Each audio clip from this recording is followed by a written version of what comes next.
Bismillahirrahmanirrahim. Assalamualaikum warahmatullahi taala wabarakatuh. Mohon sahabat-sahabat yang baru bersama boleh tak melihat ataupun mendengar suara saya?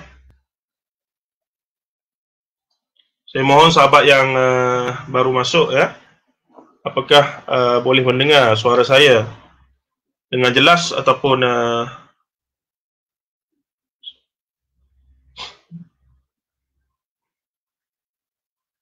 InsyaAllah pada malam ini kita akan sambung perbincangan sebagaimana yang sudah kita maklumkan selama 20 malam. Kita akan memfokuskan petikan-petikan ayat Quran daripada Riyadhus Shalihin min kalami Sayyidil Mursalin dengan melihat perspektif Buya Hamka di situ.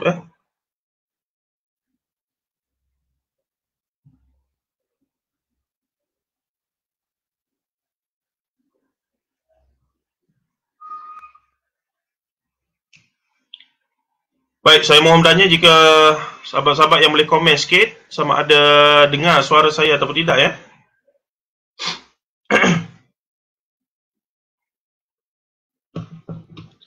InsyaAllah pada hari ini kita akan terlebih dahulu melihat kepada ayat ke-31 surah An-Nisa. Kita akan tadarus sedikit ayat tersebut, membaca maknanya dan seterusnya melihat kepada ulasan ataupun huraian Buya Hamka tentang ayat tersebut.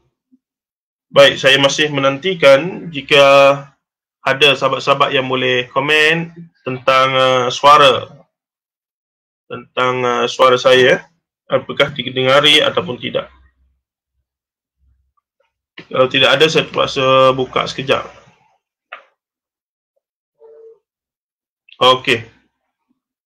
Saudara Syahrul Ismail mengatakan jelas, jadi kita mulalah. Baik tuan-tuan dan puan rahimahullah, sebagaimana saya maklumkan semalam, perbincangan kita di sini adalah berasaskan naskah ini ya, karya ini Riyadhus Shalihin min kalami Sayyidil Mursalin yang tebal dalam bahasa Melayu. Dan hari ini kita masuk dalam bab yang kedua, iaitu bab taubat, Kitabut Taubat. Terlebih dahulu Al-Imam An-Nawawi rahimahullahu taala. Sebelum itu kita mulakan Bismillahirrahmanirrahim. Assalamualaikum warahmatullahi taala wabarakatuh. Innal hamdalillah wassalatu wassalamu ala Rasulillah wa ba'd. Sebagaimana kita maklumkan, pada hari ini kita masih bersiaran pada pukul 10, tetapi esok kita akan mula bersiaran pukul 10.30 disebabkan kekangan waktu ya. Tak sempat saya nak pulang daripada surau dan seumpamanya. Tadi pun ada tazkirah. Jadi kita, insyaAllah pada esok kita akan mula 10.30, ataupun mungkin kalau tengok keadaan kita akan mula pukul 11 sebagai rutin untuk 20 siri ke depan. Cuma pada malam ini kita masih lagi teruskan siri yang kedua ini pada pukul 10 insyaAllah. Jadi hari ini kita pergi pada bab yang kedua iaitu tentang taubat. Jadi Al-Imam An-Nawawi rahimahullah setelah semalam bab yang pertama dia meletakkan bab tentang ikhlas. Pada hari ini, Al-Imam An-Nawawi rahimahullah mendatangkan tentang bab taubat.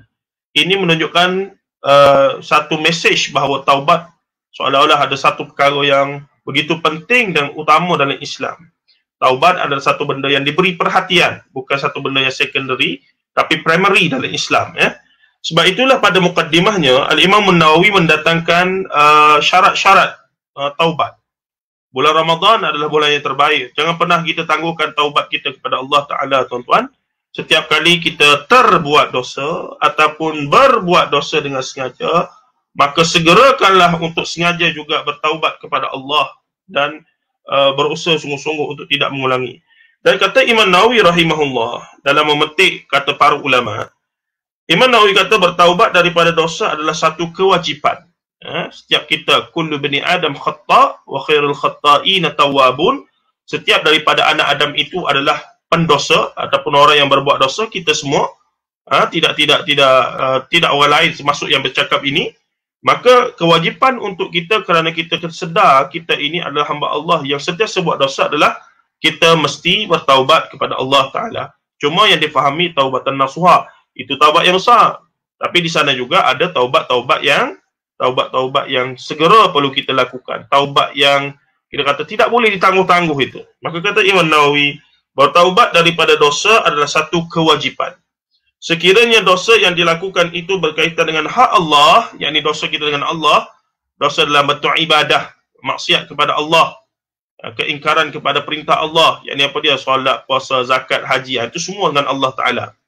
Maka bukan hak manusia, tapi dalam bab muamalah, ambil harta manusia, curi barang orang, buat khianat ataupun zalim pada individu, orang, manusia, hatta yang bukan Islam sekalipun, itu lain cara nak minta maaf dan taubatnya. Tapi jika dengan Allah, sebenarnya dari sudut satu perspektif, dia lebih mudah.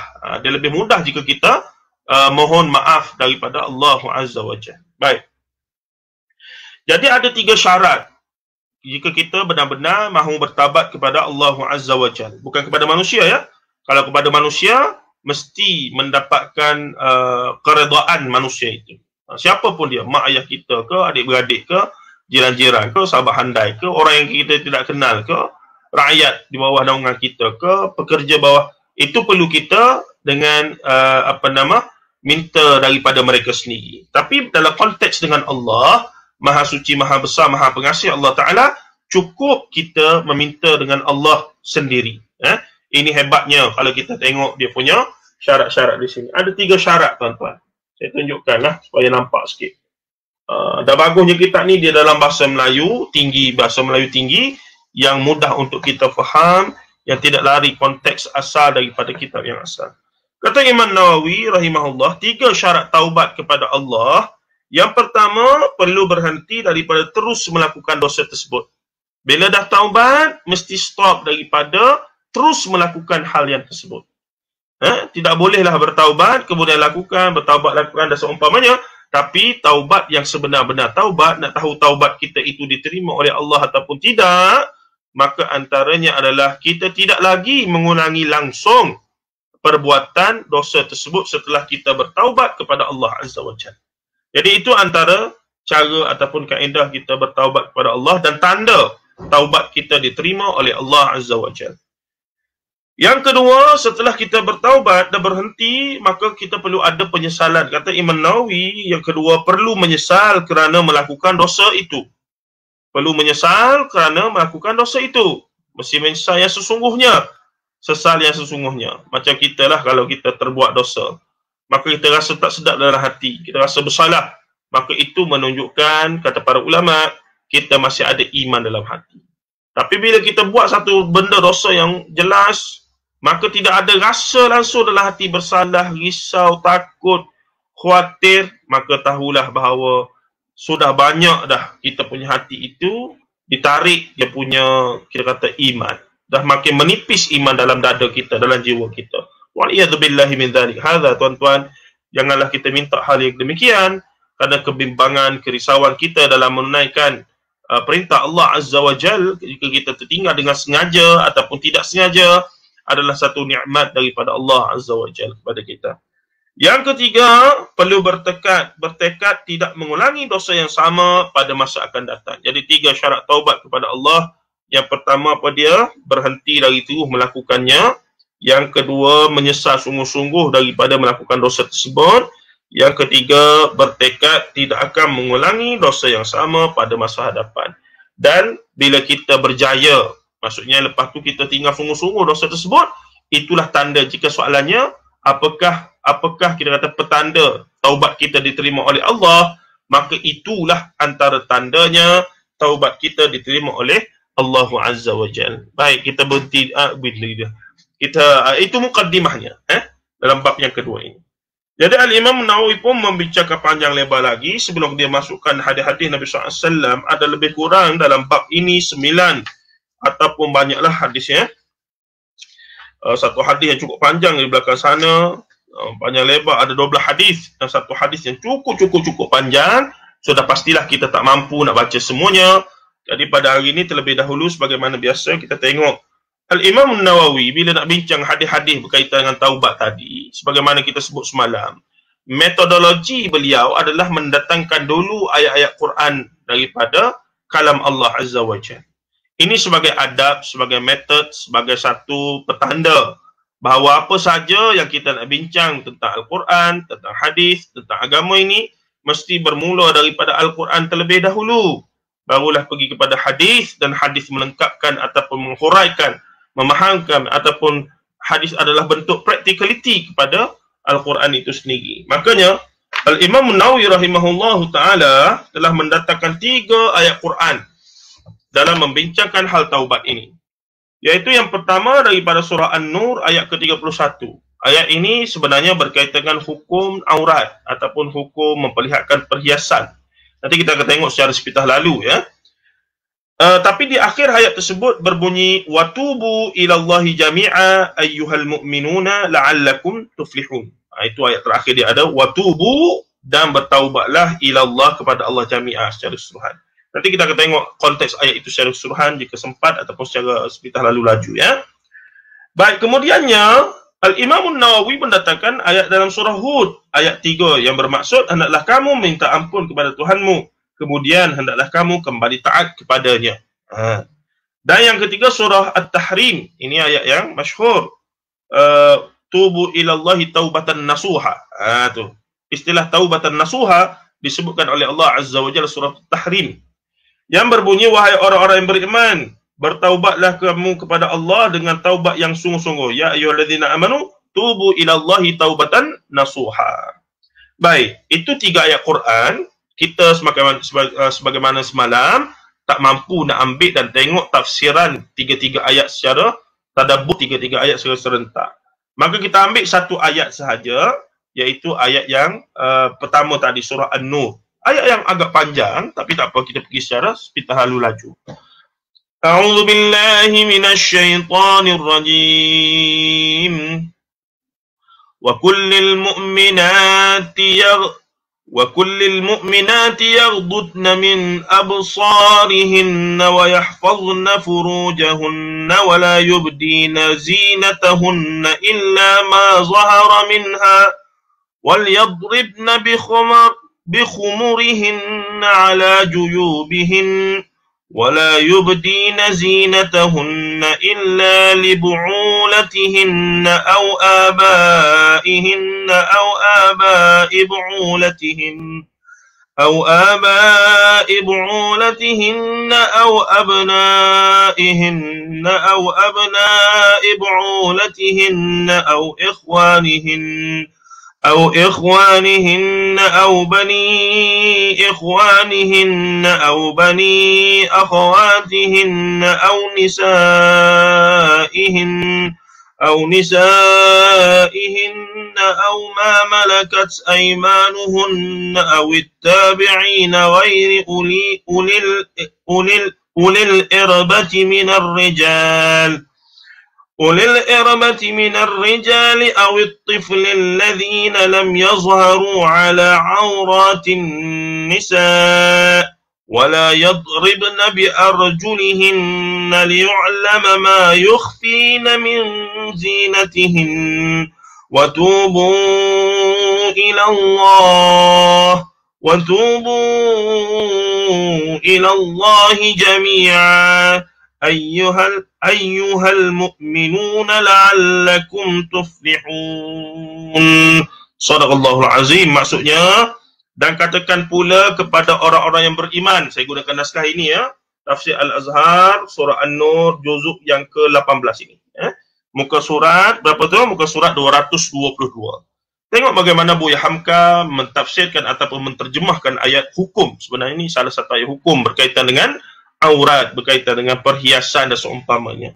Dan katakan pula kepada orang-orang yang beriman, yakni daripada kalangan perempuan, supaya mereka pun menundukkan pula sebahagian pandangan mereka dan memelihara kemaluan mereka. Biasa kita dengar orang lelaki sahaja yang disuruh ghaddul basar, merendahkan pandangan.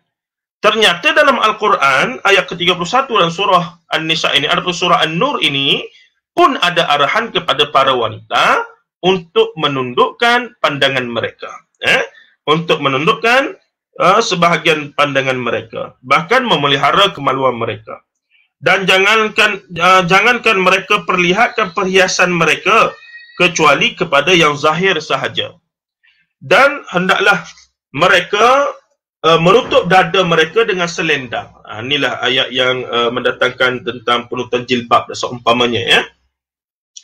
Dan janganlah mereka tampak, kerana sebelum ayat ini muncul masih ada di kalangan orang Arab, biasanya mereka pakai baju yang terbelah dadanya, jadi nampak, jadi masih menampakkan tengkuk dan juga dadanya. Makanya disuruh memakai jilbab yang sempurna menutup seluruh sekali. Baik. Dan janganlah mereka tampakkan perhiasan mereka kecuali kepada suami mereka sendiri atau kepada ayah mereka atau bapa dari suami mereka, yakni mertua, atau anak mereka sendiri atau anak-anak dan suami mereka, yakni anak tiri dari suami mereka, anak tiri, atau saudara lelaki mereka, atau anak dari saudara lelaki mereka, anak menakan, anak saudara, atau anak dari saudara perempuan mereka, anak saudara belah beradik perempuan, atau sesama mereka perempuan, atau siapa-siapa yang dimiliki oleh tangan mereka, dan pelayan lelaki yang tidak mempunyai keinginan, atau anak-anak yang belum melihat aurat wanita. Dan janganlah mereka hentakkan kaki mereka supaya diketahui orang perhiasan mereka yang tersembunyi. Pakai gelang kaki, jalan melenggang-lenggang atau hentak-hentak supaya orang tahu dia pakai loceng kaki dan seumpamanya itu. Dan taubatlah kamu sekalian kepada Allah, wahai orang-orang yang beriman. Dalam konteks ayat ini, orang yang beriman di sini siapa dia? Wanita secara khususnya. Agar supaya kamu mendapat kejayaan. La'allakum tuflihun, falah, iaitu kejayaan. Yakni antara kriteria orang yang berjaya adalah orang yang sentiasa bertaubat kepada Allah Azza wa Jalla. Baik, ayat ini disyarahkan oleh Buya Hamka dengan panjang lebar, ya. Berkaitan hukum, didatangkan ada 12 golongan yang dibolehkan aurat seorang wanita itu diperlihatkan perhiasannya, yakni di pergelangan tangan, tengkuk dan seumpamanya itu. Tetapi di akhir ayat ini ada satu benda yang menarik. Watubu ilallahi watubu ilallahi jami'an ayyuhal mu'minuna la'allakum tuflihun. Maksudnya apa dia tadi? Dan janganlah mereka, dan taubatlah kamu sekalian kepada Allah, wahai orang-orang yang beriman, agar supaya kamu mendapat kejayaan. Maka kata Buya Hamka dalam muka surat 230 dalam menafsirkan ayat tersebut, secara khususnya ayat yang terakhir itu, kata Buya Hamka disuruh taubat. Kerana selama lelaki masih lelaki dan perempuan masih perempuan, selama burung di dahan dan binatang di hutan masih berkelamin jantan dan betina, selama itu pula manusia tidak akan terlepas dari rayuannya, yakni terhadap pasangan masing-masing ataupun khususnya kepada perempuan. Jaranglah perempuan yang tidak terpesona, jaranglah hati lelaki yang tidak bergetar, tidak tergetar melihat perempuan cantik. Jaranglah perempuan yang tidak terpesona melihat lelaki gagah, tampan, ganteng kata orang Jakarta. Handsome lah kita kata, ya. Islam tak menutup hati, Islam kata Buya Hamka tak menutup mati perasaan itu.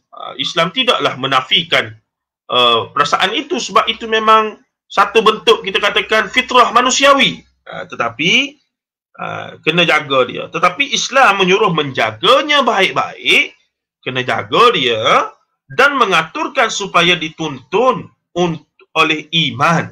Ini bezanya antara orang beriman dengan orang tak beriman. Orang tak beriman dia lepaskan nafsu dia, ikut dan dia.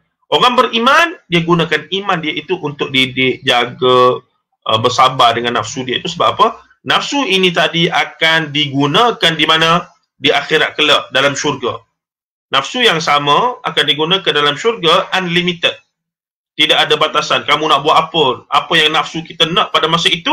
Waalaikumsalam Faris. Terima kasih kerana bersama. Boleh, ya? Teruskan, boleh share dengan kawan-kawan dan seumpamanya. Baik.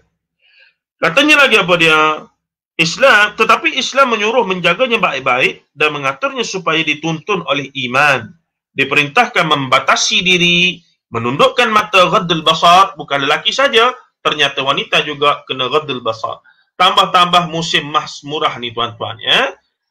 Masa emas bawah 150 per gram ke apa sekarang ni, saya pun tak erti juga. 130 katanya murah, 120. Mereka tidak ghaddul basar letih kita, tuan-tuan. Bahkan hari ini lebih mudah tidak perlu dah ghaddul basar, iaitu kerana semuanya di skrin, di telapak tangan, di telefon kita. Dulu kena lenggok-lenggok juga, barulah nampak. Hari ni tunduk pun memadai untuk tengok macam-macam. Termasuklah jualan-jualan inilah di Shopee apa semua ni. Pelbagai dia punya tawaran yang menarik. Dari dalam banyak-banyak kita duk membelanja, beli perkara itu ini untuk keseronokan kita, kenapa tidak kita sedikit peruntukkan hanya dalam sekitar beberapa ringgit, beberapa puluh ringgit untuk membeli ni kitab kita ni yang mana mewakili kata-kata Rasulullah SAW supaya dia ada di rumah kita. Itu adalah semoga kita diberkati oleh Allah atas kita punya rasa naknya bersama Rasulullah dengan menghadirkan kalam-kalam Rasulullah di rumah kita itu. Baik, kata Buya Hamka lagi, menahan hati dan menjaga kehormatan. Jadi itulah maksudnya tubu ilallah. Di jami'ah itu bertaubatlah sungguh-sungguh, kerana mustahil kita ni lelaki atau wanita mampu untuk zero. Kita bukan maksum, bahkan kita adalah orang yang sentiasa buat dosa, dan nikmat orang yang buat dosa dengan tidak sengaja ini adalah nikmat kita beristighfar dan mohon ampun kepada Allah. Astaghfirullahalazim, astaghfirullahalazim wa atubu ilaik. Allahumma anta rabbi la ilaha illa anta khalaqtani wa ana abduka wa ana ala ahdika wa wa'dika mastata'tu a'udzu bika min syarri ma sana'tu abu'u laka bi ni'matika alayya wa abu'u bi dhanbi faghfir li fa innahu la yaghfiru dhunuba illa anta. Itu dipanggil sayyidul istighfar, yang jika dibaca sekali siang sekali malam, mati di antaranya, Allah Ta'ala jamin syurga jika tidak ada dosa-dosa lain dan seumpamanya. Begitulah tuan-tuan dan puan rahimahullah. Baik. Waalaikumsalam Puan Kina Azran, terima kasih kerana bersama, boleh share dengan kawan-kawan. Kita nak sikit lagi ni, kita nak baca beberapa hadis daripada kitab ini, beberapa terjemahan hadis daripada kitab Riyadhus Shalihin yang cantik ini Wajar ada di rumah tuan-tuan sebagai hantaran, sebagai hadiah pada kawan-kawan, hadiah kahwin apa semua sangat sesuai. Saya sangat sure kan. Rupanya cantik, bahasanya bahasa Melayu tinggi, bukan bahasa Indonesia tapi bahasa Melayu tinggi, itu penting. Dan kefahaman konteks terjemahannya tidak lagi daripada bahasa Arab yang asal. Dan insya-Allah kita dalam proses untuk mendatangkan syarah oleh seorang tokoh besar di alam Melayu kita ini. Dia menghuraikan berdasarkan ceramah dia, kita nak bukukan huraian-huraian satu persatu hadis-hadis di dalam, dan dia akan mungkin jadi ada di 4-5 dan jilid lah. Itu memang khas untuk pengajian di surah masjid apa semua nanti, insya-Allah. Insya-Allah. Doakan tuan-tuan, doakan tuan-tuan. Baik. Baik, kita tengok pula beberapa terjemahan hadis yang ada di dalam kitab Riyadhus Shalihin ini, bab taubat, yang dimasukkan oleh Al-Imam Nawawi daripada kalam Sayyidil Mursalin, iaitu junjungan besar kita Nabi Muhammad SAW. Kita nak tengok Rasulullah berdepan, mustahil tuan-tuan. Rasulullah di alam barzakh. Kita nak tengok dalam mimpi, wallahu alam, orang-orang saleh, orang muttaqin, orang salihin, mungkinlah mereka diberi kelebihan untuk bermimpi jumpa Rasulullah sallallahu alaihi wasallam. Adapun kita orang awam, kita ni orang akhir zaman, wallahu alam, untuk nak mimpi apa semua tu saya tak nafi, memang ada. Tetapi wallahu alam, tapi yang confirmnya kita boleh mendatangkan kalam-kalam Rasulullah di rumah kita. Kita boleh menghadirkan kalam Rasulullah, perkataan Rasulullah yang direkodkan oleh para ulama lebih 1000 tahun dulu, yang sampai hari ini terjamin keaslian, kesahihannya. Yang mana bila kita baca, kita sedang membaca kalam Rasulullah sallallahu alaihi wasallam, habibuna Muhammad bin Abdullah sallallahu alaihi wa sahbihi wa baraka wa sallam. Tuan-tuan dan puan, kita baca terjemahan hadis di dalam kitab ini. Riyadhus Shalihin min kalamin Sayyidil Mursalin, maksudnya taman orang-orang saleh yang terhasil daripada kalam, kata-kata Sayyidil Mursalin, iaitu pengetua, penghulu kepada para nabi dan rasul. Tuan-tuan dan puan rahimahullah, cuba kita tengok terjemahan hadisnya. Cantik ya? Tuan-tuan boleh faham. Yang menariknya naskah ini, naskah yang ada di skrin ini, terjemahannya kalau tuan-tuan tidak ada basic Arab pun insya-Allah boleh faham. Itu kelebihan utamanya berbanding dengan produk-produk ataupun terjemahan-terjemahan yang lain. Tapi kalau tuan-tuan reti bahasa Arab, itu cerita lain lah. Ni kita bercakap tentang untuk orang awam. Mari kita tengok. Berikut adalah hadis yang berkaitan dengan taubat, kata pengarang kita ni. Nombor 1, Abu Hurairah melaporkan. Dia guna Islam melaporkan, bukan meriwayatkan. Sebab riwayat tu pun ada unsur bahasa Arab lah. Abu Hurairah radhiyallahu anhu melaporkan, saya mendengar Nabi Muhammad sallallahu alaihi wasallam menjelaskan, demi Allah, percayalah, setiap hari saya memohon ampun kepada Allah dan bertaubat kepadanya lebih 70 kali sehari, direkodkan oleh Imam Bukhari. Rasulullah yang maksum. Jadi sebagai ulama kata, kalau Rasulullah sendiri pun sebut dia taubat ataupun istighfar kepada Allah sebanyak 70 kali, astagfirullah, astagfirullah 70 kali, maka sewajarnya kita ni, yang mana kita ni tidaklah maksum, bahkan banyaknya dosa, amal pun kurang, iman pun sentiasa turun naik, maka wajarlah lebih lagi. Paling tidak lepas solat, jangan tinggal astagfirullah, astagfirullah, astagfirullah, astagfirullah, astagfirullah. Duk saya saja naik motor, bawa kereta, pergi kerja apa semua, astagfirullah, astagfirullah, istighfar sebanyak mungkin. Tak payah kira lah tuan. Tak boleh Nabi sebut 70, kena 70. Nabi sebut dia baca 70. Dan dia tak suruh pun kita baca 70 tu. Dia kata dia minimum 70. Jadi sebagai ulama faham, mafhum mukhalafah dipanggil. Maka kamu, hei umat aku, soalannya Rasulullah bagi tahu, kamu wahai umat aku, kalau aku yang maksum pun 70 kali sehari, makanya kamu yang tidak maksum itu mestilah lebih lagi. Waalaikumsalam Syekhuna Ustaz Mustafa Muhammad Suki. InsyaAllah kejap lagi kita jumpa ya. Bagi masa sikit, 2-3 minit lagi insyaAllah. Ustaz guru saya, Ustaz sahabat saya sudah memberi salam dan mengajak untuk mengetih insyaAllah. Kejap lagi ya. Baik, hadis yang kedua yang direkodkan dalam bab taubat ini, tuan-tuan dan puan rahimahullah. Satu lagi saya nak maklumkan, esok kita bermula 10.30. Pukul 10 ni kurang relevan sebab saya terkejar-kejar daripada surau apa semua nak pergi.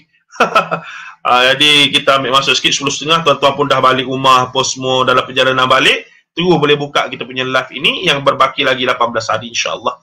Kita akan bersiaran setiap malam insya-Allah sampai ke malam 20 ataupun malam 21 lah, sebab kita mula malam yang kedua. Jadi tuan-tuan harap terus bersama, sebar-sebarkan supaya dapat manfaat. Sebelum kita berhenti dalam masa seminit 2 lagi ini, kita tengok terlebih dahulu hadis yang kedua diterjemahkan begitu cantik ini. Aghar bin Yasar Al-Muzani melaporkan, Nabi Muhammad SAW menjelaskan, wahai manusia, bertaubatlah kepada Allah, mintalah ampun kepadanya, kerana percayalah, saya sendiri, kata Rasulullah SAW, bertaubat 100 kali setiap hari. Rasulullah direkodkan oleh Imam Muslim. Rasulullah pun mengakui bahawa baginda bukan setakat 70, 100 kali. Pelbagai riwayat ataupun pelbagai angka ini menunjukkan bahawa banyak ataupun angka yang munasabah untuk kita amalkan. Bahkan bagi kita insya-Allah sepatutnya lebih lagi lah.